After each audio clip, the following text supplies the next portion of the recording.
And nothing in existence is separate from Krishna. This is the essence of this tattva. And there's the verse that we're discussing now, Vedanti tat tattva vedas tattvam, yajnanam advayam, brahmati paramatmati bhagavan iti shabhyate. So when Ganeshji was writing for Vyasadeva, he made a contract that Vyasadeva would have to speak continuously, 18,000 verses. So Vyasadeva immediately responded by saying, I will keep speaking the verses and you must keep writing as long as you understand everything that I'm saying. So when he came to this verse, that Krishna is one, yet he's three, then immediately it becomes bewildering to some degree. So yesterday, Shamrani Didi, she described very beautifully the different analogies or the different examples. She described the example of a hill. We see a hill in the distance, and we have an experience of that. We get closer, and we can see the trees. We get closer again, and we can see the animals and wildlife, etc. So, Brahmati, Paramatmati, and Bhagavan. So the principle being that Brahmati is Krishna's effulgence. This effulgence actually are the qualities of Gyan and Vairagya. This is what makes up the Brahmajyoti. Krishna has 6 qualities, and these qualities of Gyan and Vairagya constitutes Krishna's effulgence. So this is the Chit Shakti principle, and Krishna is the Ishtadeva of the Chit Shakti. And then the Paramatma feature, this is Sat and Chit. Everything that is in existence plus Chit, which is knowledge. So Chit and Sat. And then finally Bhagavan, the repository of all qualities, the personal aspect, is Sat Chit Ananda. So these principles are explained in this way. So as Shamrani Didi was explaining yesterday, there are 3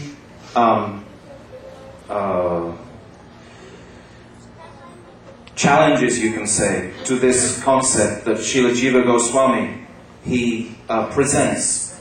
And one is that there is a difference between in Krishna's eyes and his other limbs.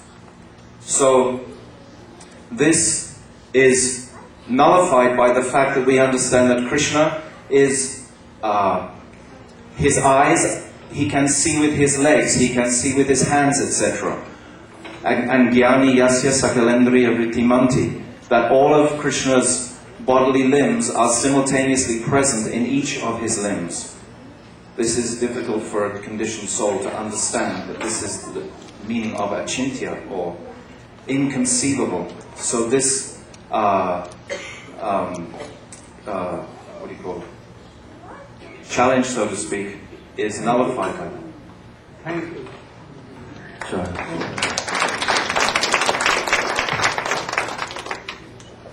Can you tell something? What is Abhaya Jnana Patra? You have not understand. From 3 days we are, 2 days we are, something what you have understand.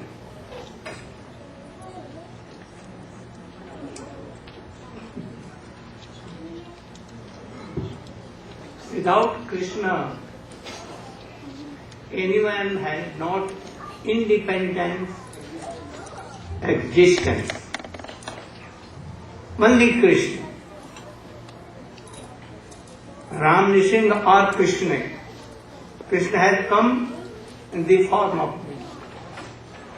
All the gopis and all the Brajavasi,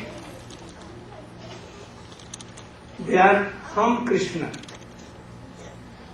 Gopis are Hladini Shakti of Krishna, and all gopis are manifestation of Radhika, his Shakti, none different to Krishna. And this word has come from Maya, the chaya of Chit Shakti, shadow. See, this is not independent. We are also not independent. We are dependent to the existence of Krishna. This is the main purpose. Brahma, Paramatma also related to Krishna. His Padanaka Jyoti is Brahma. Our Sakshi, only one sheath, Sat and Chit, and that is Vikrita, not full. So everything depends on Krishna, and we have all come from Krishna. So this is Advai Jnana Tattva. Krishna is Advai Jnana Partha. Now,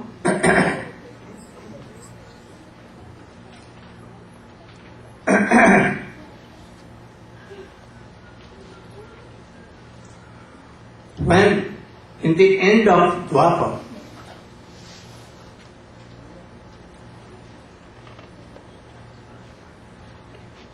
Maharshi Vedavyas,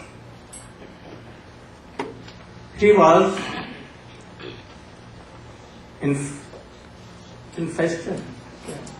manifestant of Krishna.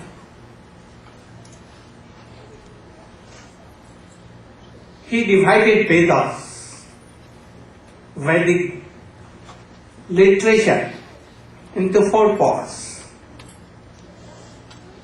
They were very hard to understand. For this, he made Brahma Sutra. But everyone cannot understand.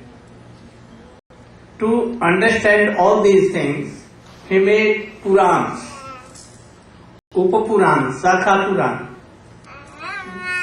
And in the last he made Pancham Ved, Mahabharata.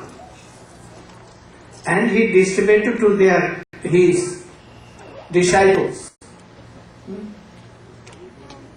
But really he was not happy. He was sitting in the Samatpras ashram and thinking, what is lacking in me? That is, Atma is not prasanna, not satisfied. What is loophole? But he could not decide.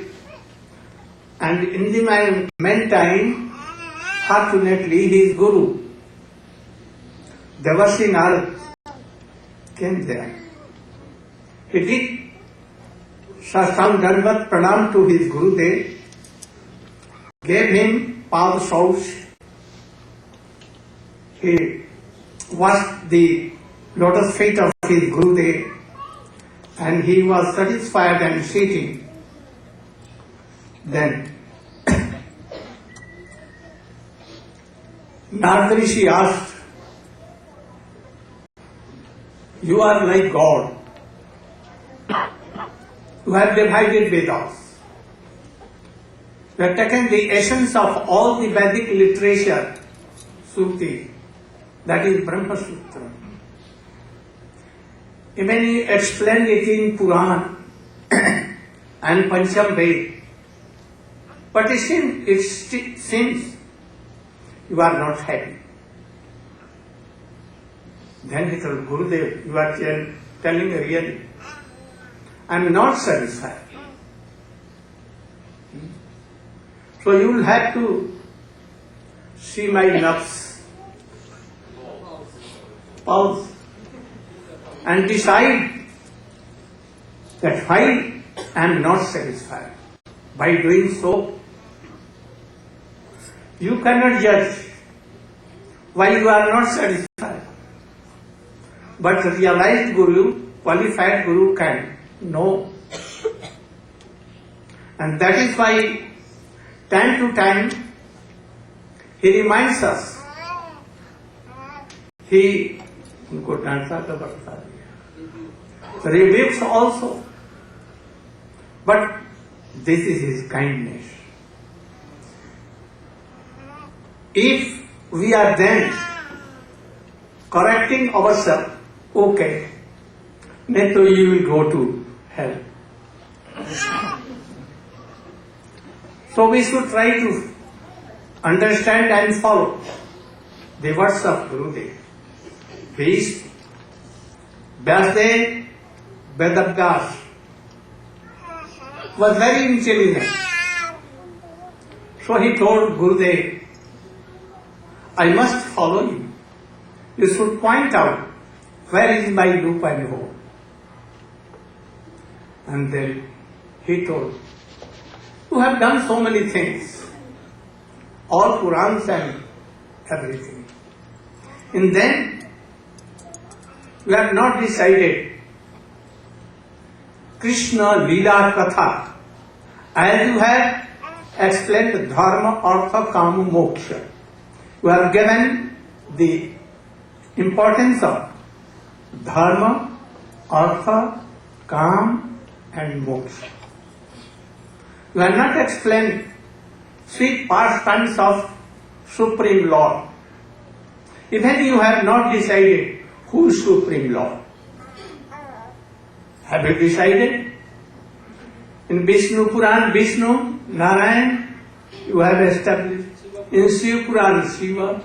In other Purans, Markandeya and other Purans, Shakti. So, all peoples reading them, they become in confusion. They cannot decide who is our Supreme Lord or Abhishtadev. So, you should try to know who is he. Have you written that Krishna is Supreme Lord, he is Lord of Lord, Swayam Bhagavan? Have you written that he is satisfied by bhakti? Have you written there that though he is Supreme Lord, he is very powerful, but Mother Yashoda binded him? Have you written? Have written that Krishna sitting in the lotus feet of gopis and praying, Napareyam nirvadya sanjujam, have you written? Then, have you written Gopi Geet, Brahmar Geet, Venu Geet, have you written? The Vira, the separation mood of gopis, have you told anywhere? Then what you have done? So I don't know all these things. Oh, you should follow Bhakti Yoga. What is Bhakti Yoga? To surrender totally. You should surrender. And in trance you will see all the sweet pastimes of Krishna. From top to bottom. From Dwarka, from Braj Leela, Mathura, Dwarka, and all Leela. Then Narad Rishi went on. And Vyasdev, he took Samadhi. Samadhi means, I don't know you. I have totally surrendered you. And he was meditating. At once he saw Apasat Purusham Purna Mayant Jad Apashaya. He saw Purna Purush. He saw Brajendra Nandan Shyam Sundar. He saw Mother Yashoda, Nanda Baba, Sudam, Suval, all. And especially gopis, Srimati Radhika, Chandrauli and others. And he saw Rash Panchadhyay, what is written. he saw. And he also saw Brahma Geet, Venu Geet and other things. And after that he went to Dwarka and he married with all the gopis, Rukmani, Saptabhama and others. And then how he fought Mahabharata Yuddha and how his family was ruined. And he was sitting there, Uddhav came and he gave Uddhav Sambad, which is written in Bhagavad, everything. And then Lokasya Ajanato. Okay.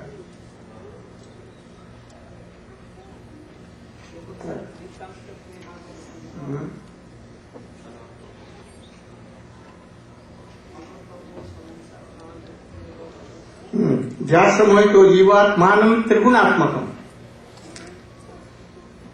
पर्वपि मन्ते अनर्थं तत्कृतं च अभिपद्यते. We know all these things. We know that we are so part parcel of Krishna. We are Chetan Vastu. But why we are entangled in body? Always we think that I am this body. This is Krishna Maya. If you are doing really bhajan, that has been told before, Vasudeva bhakti prayojita janat asu jnanam vairagyam cha ahetukam. Really, if anyone is chanting, he is doing a smarana of Krishna, and really he is doing Shuddha Bhakti, then Jnana and Vairagya, all kinds of knowledge will come automatically, and detachment from. But why we go down? Why? We see these sannyasis of ISKCON, they are going down.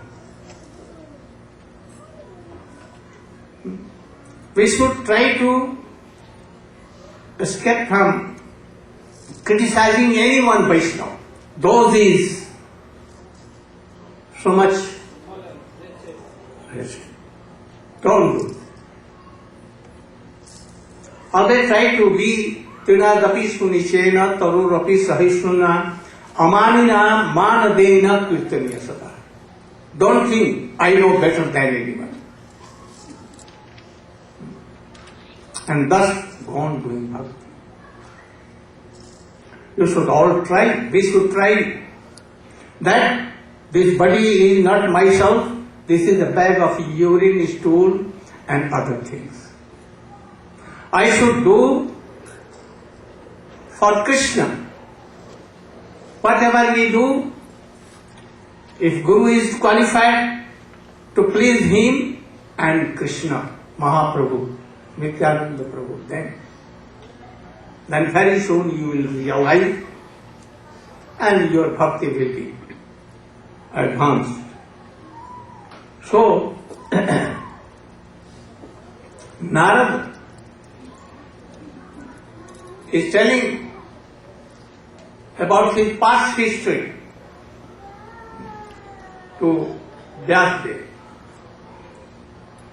Gurudev must tell, it is better to tell his own history, how he advanced in Krishna consciousness, than epics, stories and other things. So, what he told? Rahul. Oh, abhi hoy nahi. Lord, you can do. Namo Vishnu Pada. You want? Say listen to.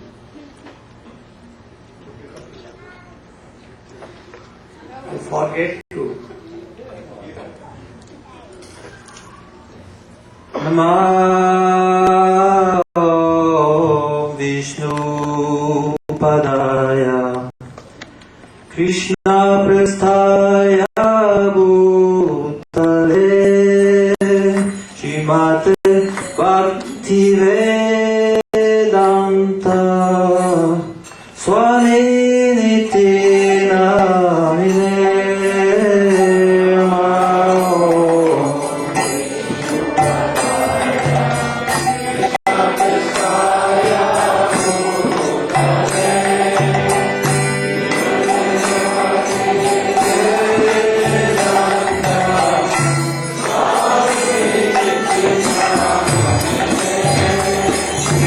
Namaste Saraswati Deve Gauravani Kacharine Nirvishesha Sunyavadi Kastachyare Shakarine Namaste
Krishna Krishna Hare Hare Hare Rama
Om Ajnanatimirandasya Jnananjanashalakaya Chakshurunmilitam Yena Tasmai Shri Gurave Namaha.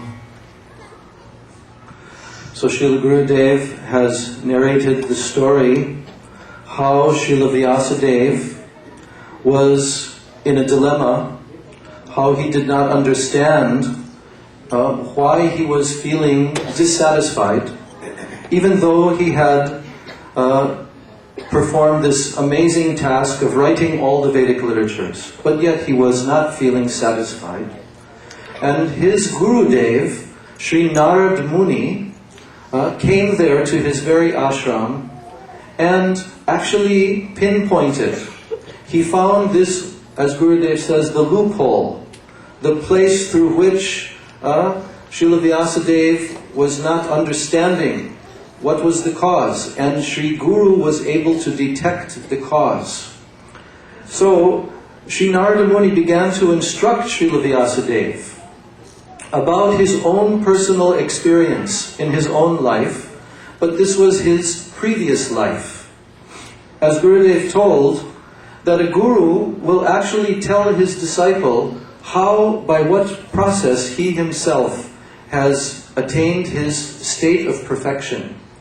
So this very interesting narration from the lips of Sri Narada Muni, the guru of gurus, Devarshi Narada, who in our universe and in whose millions of other universes, Sri Narada Muni is traveling and describing the glories of the Lord to all the conditioned souls, liberating conditioned souls, making them his disciples. So many famous personalities, Dhruva, Prahlad, so many in Srimad Bhagavatam are the disciples of Narada. How did he achieve such an exalted position? So he actually told the story in his previous life. Sri Narada Muni was the son of a not very sophisticated lady. She was simply like a maidservant, like a sweeper lady who cleans. But she was the cleaning lady in a temple. And this temple, during the 4 months in India, when there's the rainy season, generally the great sages and saints, they're traveling and preaching and visiting different parts, different holy places, but during the rainy season, they usually reside in one place. So when Narada Rishi, in his previous life, was only a young boy of 5 years of age, he was living in this temple because his mother was a servant there.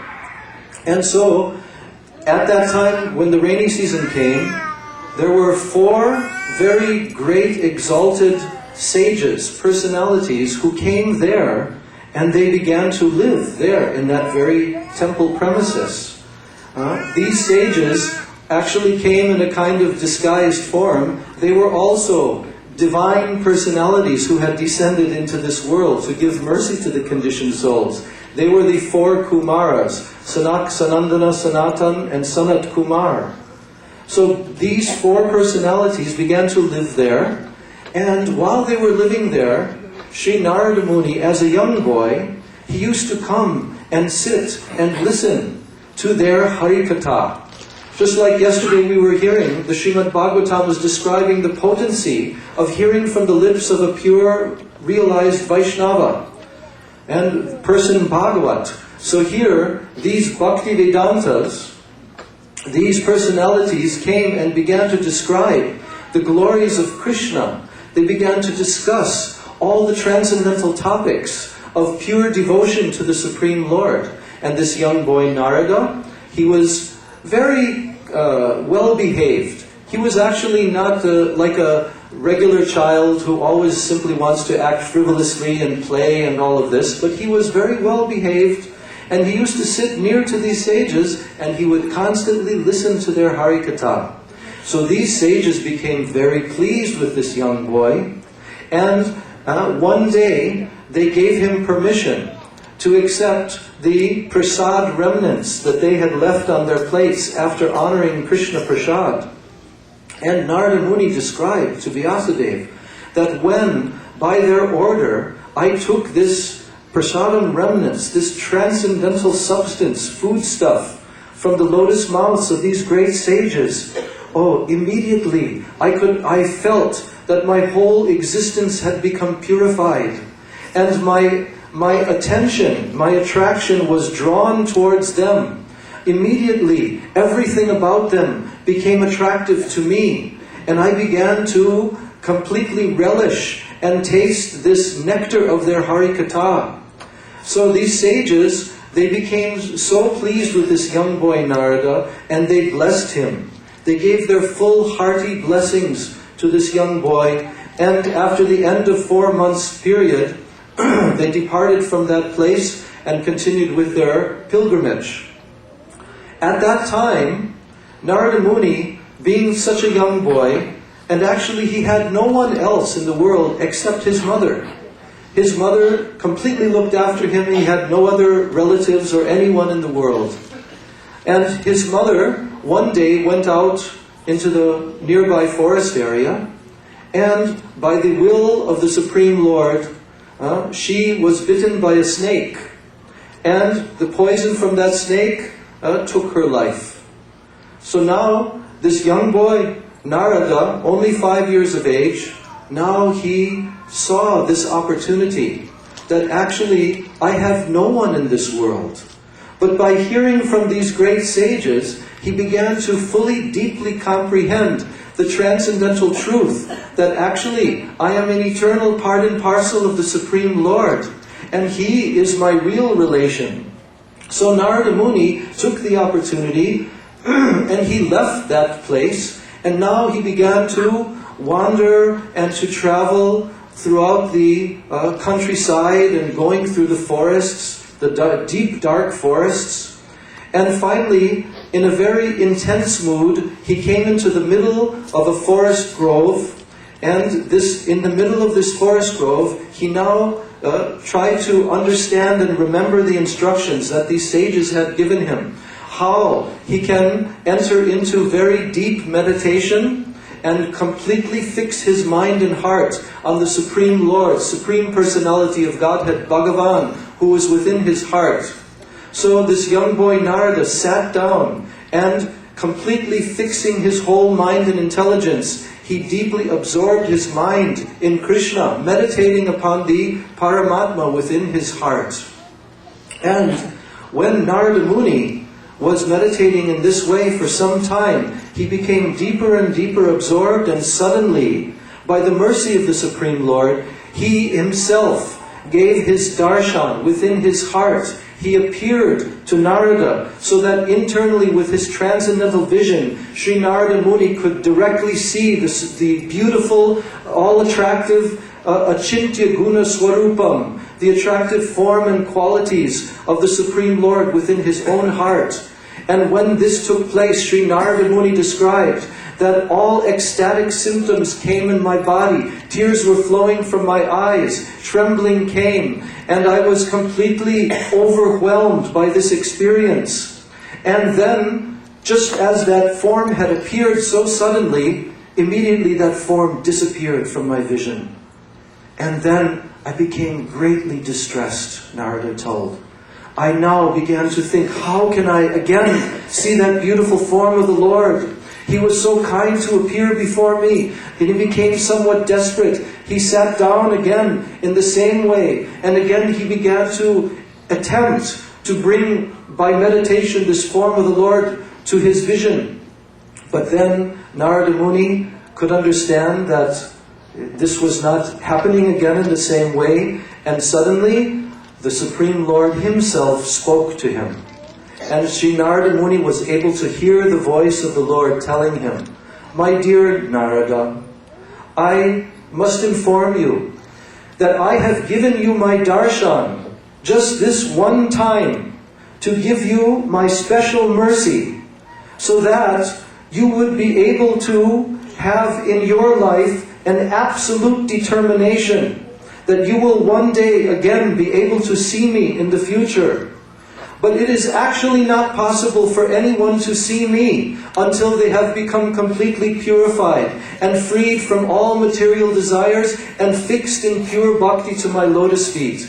but I have given you this one-time vision just to increase your desire and your determination. And then this voice disappeared. Sri Narada, at that moment, he felt so much gratitude, and he fell on the ground, weeping and praying, paying his Dandavat pranams to the Supreme Lord and glorifying Him. And now Sri Narada Muni understood what was his life's mission. And for the rest of his life in that body, Sri Narada Muni, he traveled everywhere, constantly chanting and singing the glories of the Supreme Lord, performing pure bhakti. And Narada described to Vyasadeva that at the end of that life, I became completely purified and fixed in the Supreme Lord. And then just as lightning and illumination appear simultaneously, suddenly I attained my spiritual form as Narada, that you see me now. So Sri Narada Muni told this story to Vyasadeva and told that from that time I took birth in the next millennium as the direct son of Lord Brahma, Brahmaji, the topmost demigod creator of the universal planetary systems. I took birth as his son, and from that moment I am continuously chanting the Supreme Lord's glories, traveling all throughout the universes and all throughout the creation. And in this way, I'm completely ecstatically absorbed in chanting and hearing the glories of the Lord, His name, form, qualities, and pastimes. So Sri Narada Muni instructed Vyasadeva in this way, to give Vyasadeva an understanding what is the power of sadhu sangha. Just by the association of these great sages, even though he was unqualified and low-born, he did not have any high position in material society, the son of a maidservant only. But by the power and potency of the pure Bhakti Vedantas, those who are the transcendentally realized souls, servants of the Supreme Lord, by hearing from their lotus mouth the message of the Srimad Bhagavatam, he attained this very exalted position. And by taking the remnants of their Mahaprasad, his whole existence became purified. So the Srimad Bhagavatam and the message of Bhagavatam teaches that there is no other qualification required, only that one sincerely surrenders at the lotus feet of the pure Vaishnava and hears from him submissively, serves him and follows his instruction, and then it is possible for everyone to attain a divine transcendental position like Sri Narada Muni. Vancha Kalpatarubhyascha.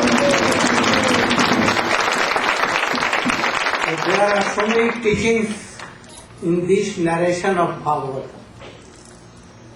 First, which is a strongly belief in Gurudev, and we should totally try to follow his words and teachings. Secondly, Vaishnava Padadhuli or Bhakta Padajal, Bhakta Bhukta Shesh 18 Sadhaner Bal. You should know, remnant of Vaishnava, Prasadam, also Harikatha, both Bhakta Padadhuli, the feet dust of Vaishnava, and feet water, with strong belief if you will take, or your anarth will go away. And Ruchi will come. What Ruchi? Shraddha, Harikatha, and then Nishtha, and then Ruchi. Taste will come. If taste comes in any heart, what becomes? No chance of going down. Unless he does aparad, Vaishnava aparad, Guru aparad and others. He will advance. So we should try to take all these things and try to follow their words. You can tell the Sambad of Devhuti and Kapil.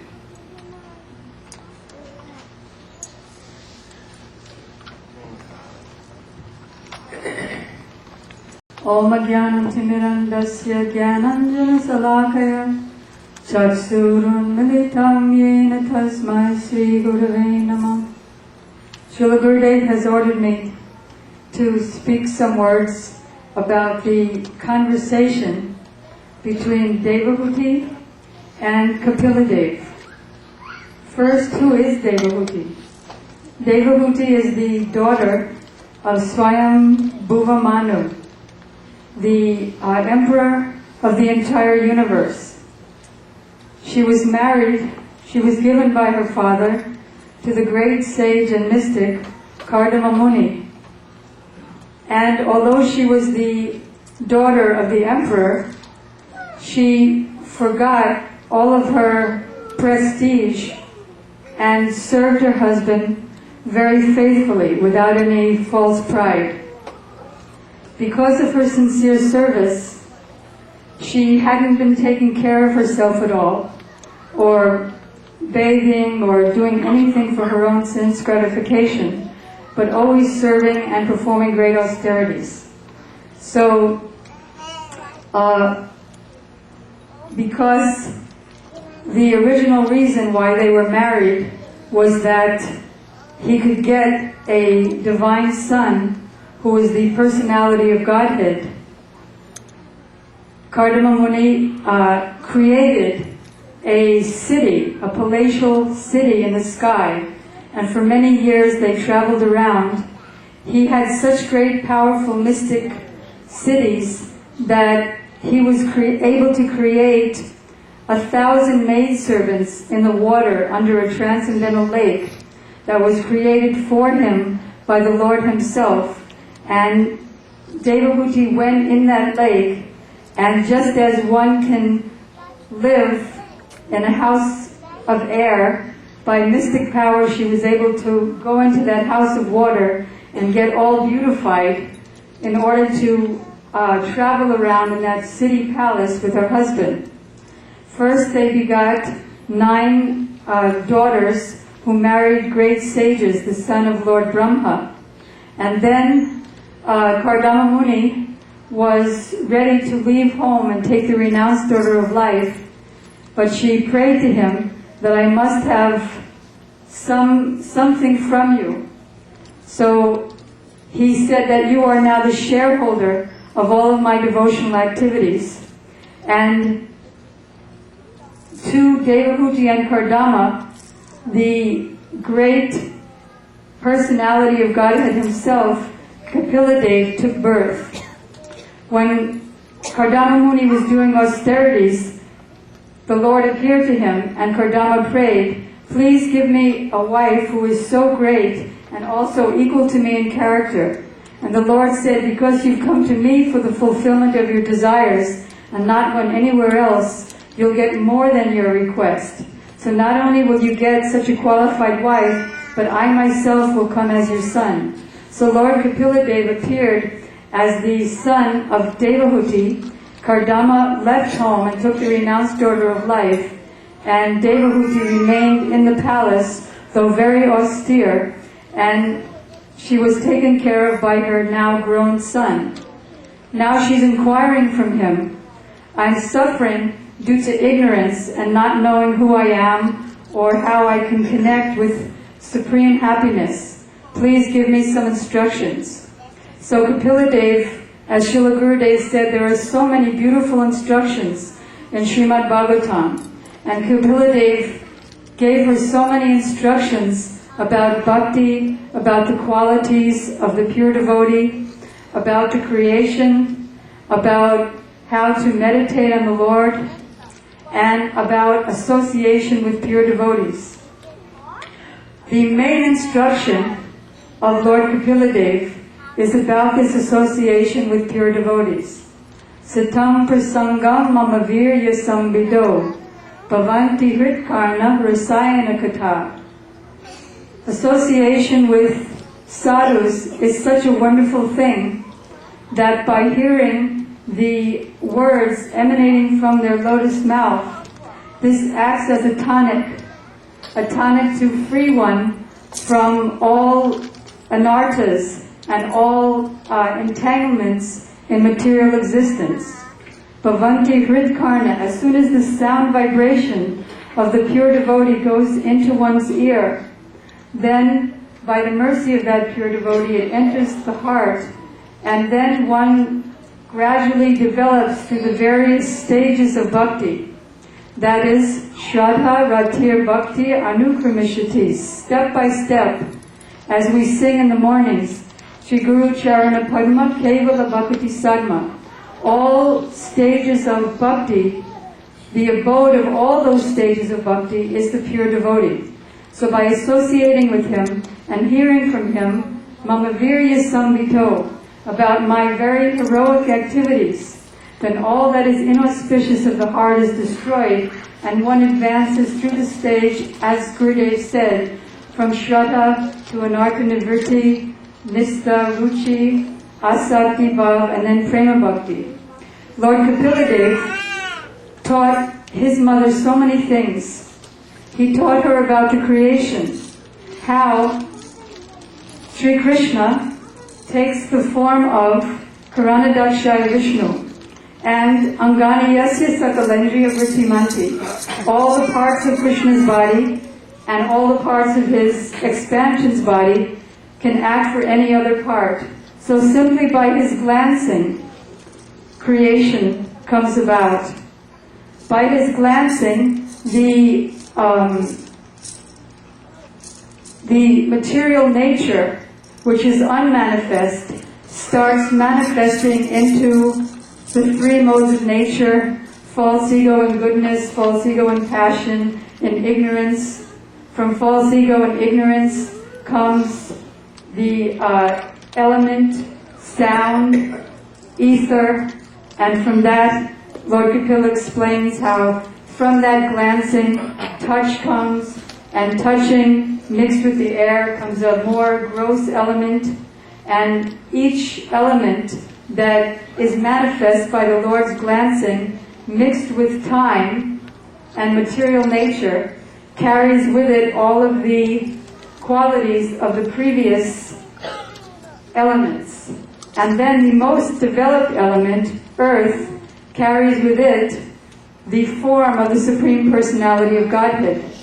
The Lord manifests as the deity form, as Sadgun, apparently in material qualities but without material qualities, and by worshipping that form of the Lord, one attains Krishna Prem, if it's under the guidance of the pure devotee.